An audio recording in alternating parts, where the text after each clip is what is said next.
Comenzamos con 1 Tesalonicenses, los primeros 5 versículos. Leo en Reina Valera. Si omito alguna palabra o cambio algún verbo, es porque estoy leyendo conforme como sería en el original griego.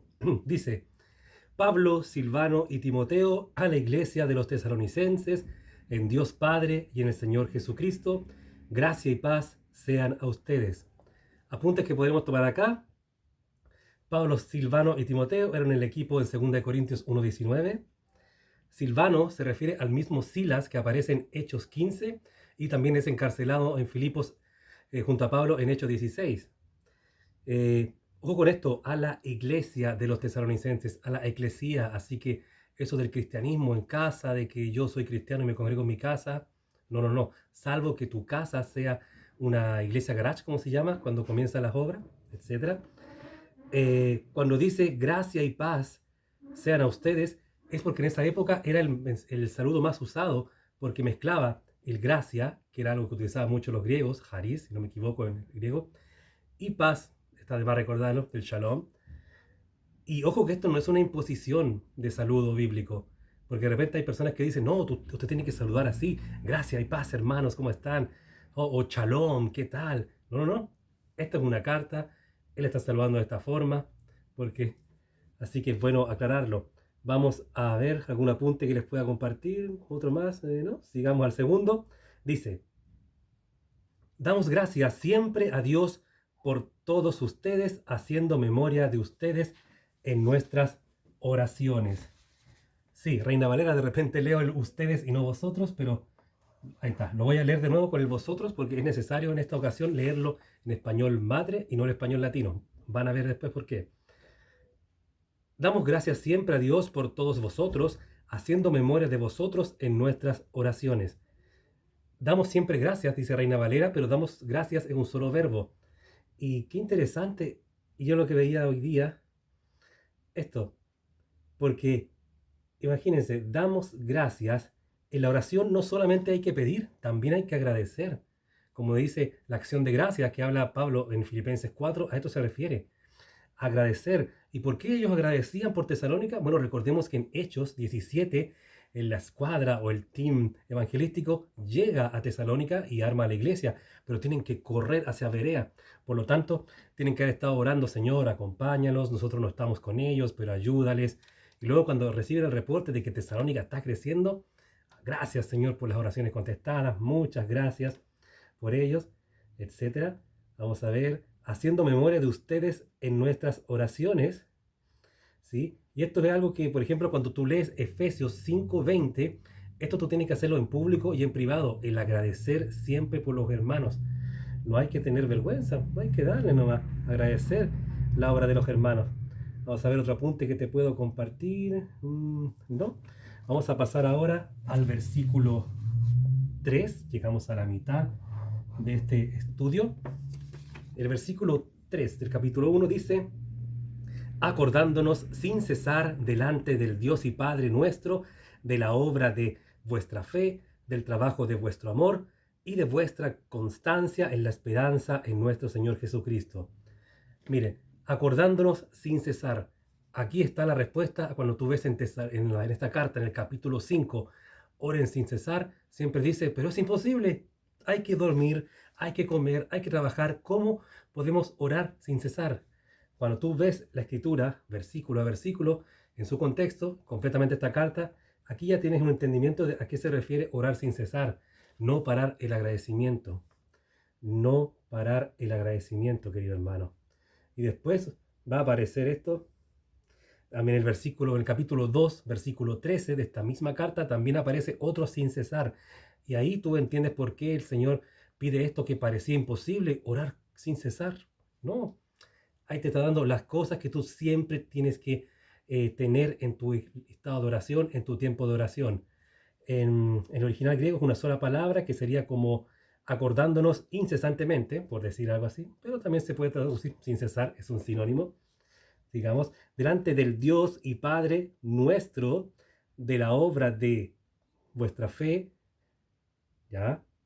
Del trabajo de vuestro amor. Y aquí me detengo porque la palabra trabajo en el griego es la palabra kopos, que se refiere a algo apaleante, algo azotador. un trabajo fatigoso. Y ahí tú ves, queridos hermanos, ahí tú ves que por qué en el Señor hay que, mientras más te mueves, más frutos puedes tener. Es por la obediencia y es por lo que te cuesta a ti dar para el Señor, pero Él ve tu esfuerzo, Él ve tu esfuerzo. No yo hago horas, oraré todo esto por el Señor para que me bendiga, no. Es yo soy malo para orar, malo para hacerme tiempo, pero me hago el esfuerzo. Cuando tú luchas contra tu carne, el Señor te bendice, muchachos. Y en este versículo es nombrada la fe, el amor y la esperanza, cosas que son también nombradas en el famoso versículo de 1 Corintios 13:13, en los versículos de Hebreos 10 del 22 al 24, los que vienen antes del famoso versículo papagayo de no dejar, no de congregarse, bla, bla, bla. Antes de ese versículo viene todo esto que también tenemos que hacer como nosotros los hermanos, no solamente exhortar al que no viene. Interesante, ¿no? A ver qué otro versículo les puedo compartir. Ah, perfecto, sí. Todo este reporte que aparece acá, en el versículo 3, lo informa Timoteo. Y es interesante, ¿por qué? Porque Timoteo informa las cosas buenas. Muy bien. Pero también tenemos la primera carta a los Corintios, que ahí están los de Cloé, que informan las cosas malas que suceden en la iglesia. Y está correcto también. Nunca hay que tapar las cosas. Siempre hay que contar lo bueno y lo malo para mantenerlo y santificarlo, lo bueno, y para corregirlo y eliminarlo, lo malo. Y muy interesante esto, a ver qué más.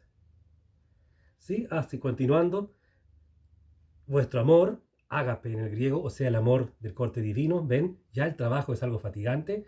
Luego dice amor, el máximo amor en el griego, que es el ágape, después viene el filios, después viene el eros, y después te aparece el sorges, algo así, y el familiar, ven. Y de vuestra constancia, también traducido paciencia, en la esperanza en nuestro Señor Jesucristo. ¿Se dan cuenta, queridos hermanos, que el apóstol Pablo cómo adulaba, halagaba a sus hermanos? Y todo lo llevaba a Cristo. Él no era de esos que le llegaban a la iglesia y le decían, oye hermano Pablo, qué bien cómo funciona este hermano enseñando. Ah, no, eso es gloria al Señor porque Él da la capacidad a través del Espíritu Santo. Ah, ya. Oiga hermano, ¿vio cómo pecó tal hermano? Sí, es un pecador, bla, bla, bla, bla. En lugar de usar lo correcto, decir, oh sí, pues, una pena, pero la Biblia dice que tenemos lucha con la carne, etcétera. ¿Se dan cuenta? Pero aquí el apóstol Pablo no tiene ese problema y halaga, anima a los hermanos y obviamente después los versículos siguientes lo lleva todo a Cristo. Vamos al 4. Porque conocemos, hermanos amados de Dios, vuestra elección. La que mejor lo traduce es la NTV, porque esta frase en Reina Valera, en el original griego está en pasado, así que la NTV, la nueva traducción viviente, te traduce de mejor forma este versículo, porque hemos sabido, hermanos amados de Dios, vuestra elección, como dice Efesios 1:3-5, es vuestra elección, de que el Señor eligió a vosotros, el Señor eligió a ustedes, no de ustedes la elección que hicieron en alguna índole. Por eso era importante leer en español madre, el vuestra, el vosotros, porque nosotros en español latino no tenemos, o no usamos, mejor dicho, ese pronombre, el vosotros. Así que conocemos, hermanos amados, vuestra elección. Exactamente. Y llegamos al quinto que dice, pues nuestro evangelio no llegó a vosotros en palabras solamente, sino también en poder, en el Espíritu Santo y en plena certidumbre, como bien saben, cuáles fuimos entre ustedes por amor de vosotros, de ustedes, perdón. Aquí tienes un muy buen ejemplo de lo que dice Hechos capítulo 1, versículo 8, pero recibirán poder cuando haya venido sobre ustedes el Espíritu Santo, etcétera, etcétera. Aquí lo tienes. Aquí tienes para que lo apuntes. Primera a los Tesalonicenses 1:5, apúntalo al lado de Hechos 1:8 como uno de los mayores ejemplos de lo que hace el poder del Señor. Así que aquí tú puedes ver, querido hermano, pues nuestro evangelio no llegó a ustedes en palabras solamente, sino también en poder, en el Espíritu Santo y en pleno entendimiento y certeza. Esta es una traducción también que puede ser. Así que ven, hay que hablar lo justo y dejar que hable el Espíritu Santo. Y eso Pablo lo sabía muy bien, porque acuérdense que en Hechos capítulo 17, donde está el origen también de la iglesia de Tesalónica, a Pablo después en Atenas lo tratan de palabrero. Porque así te ve el mundo, este palabrero, etcétera, etcétera, etcétera. Pero bueno, queridos hermanos, esos han sido los primeros 5 versículos, hubo harto más, pero comparto lo que me alcanza en el tiempo de los 10 minutos. El Señor les bendiga.